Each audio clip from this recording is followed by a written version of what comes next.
to my child, to my family? Is it beneficial, nutrition-wise? What's the nutritional value for it? So that is very important for me. Thank you so much. So my next question will be to Noisy Niger Pediatrician. Have you seen any rise in nutrition deficiencies in children that is linked to poor dietary quality? Or it's a long question, so I will take it gently. So have you seen any rise in nutrition deficiencies in children linked to poor dietary quality or inadequate intake?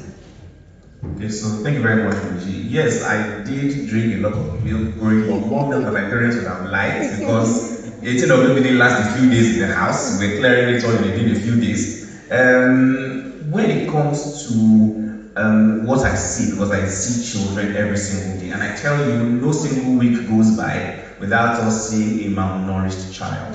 And malnourished children fall ill more easily. They find it more difficult to fight off infections. And so for a child who might have spent just a week on admission, might end up spending 2 weeks because the cause of their illness is complicated. Now, this type of malnutrition usually results from a lack of either carbohydrates, which is calories, or protein. And so you'd be surprised how many children really don't get adequate protein in their diet every single day. So what they might get is a heap of rice and a bit of fish or meat that is not bigger than the size of a SIM card.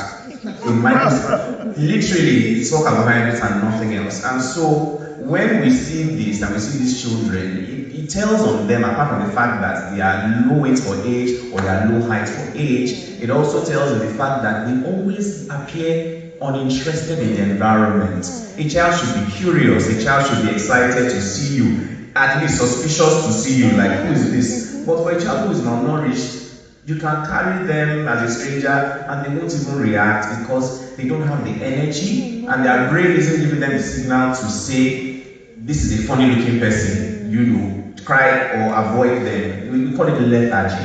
Now that comes to the quantity of things that they are consuming. Now when it comes to the quality of the things that they are consuming, it was already mentioned in the presentation that a lot of children are living in what we call food poverty, such that there are at least 9 food groups that they should be consuming a day, and a lot of children in Nigeria are consuming only 2 or less, or 3 or less out of these 9 food groups, including grains, legumes, and these foods contain micronutrients that should help them with metabolism, with growth of their bones and teeth, with brain growth and development. And so even though they are getting some kind of food, they are not getting nutrition. All they've got is a full belly, but not full brains. Wow, so just waste of calories. So just a follow-up question. From a pediatric and developmental health perspective, how critical is adequate dairy nutrition during the first 1,000 days of a child's life? Follow up to you, yes, myself as well. So we know that in the first 1,000 days, and the concept of the first 1,000 days is really fascinating. The first 1,000 days start from conception to when the child is 2 years old.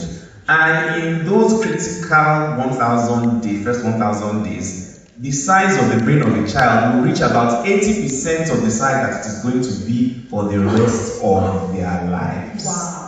So meaning that if you lose that window of opportunity, a brain that could have been maybe say 100 grams, you probably just end up stopping at 50 grams, and there's very little growth that happens after that. Of course, a lot of connections are still happening, but if you don't have the framework to make those connections, then it becomes really challenging to learn new concepts, to be creative like Auntie Jennifer here. It becomes challenging to do those things that make life more exciting and worth living. And so essentially, they are robbed of a childhood even before they actually begin the childhood in essence. Wow, even I am learning. Thank you for sharing that. Thank you so much.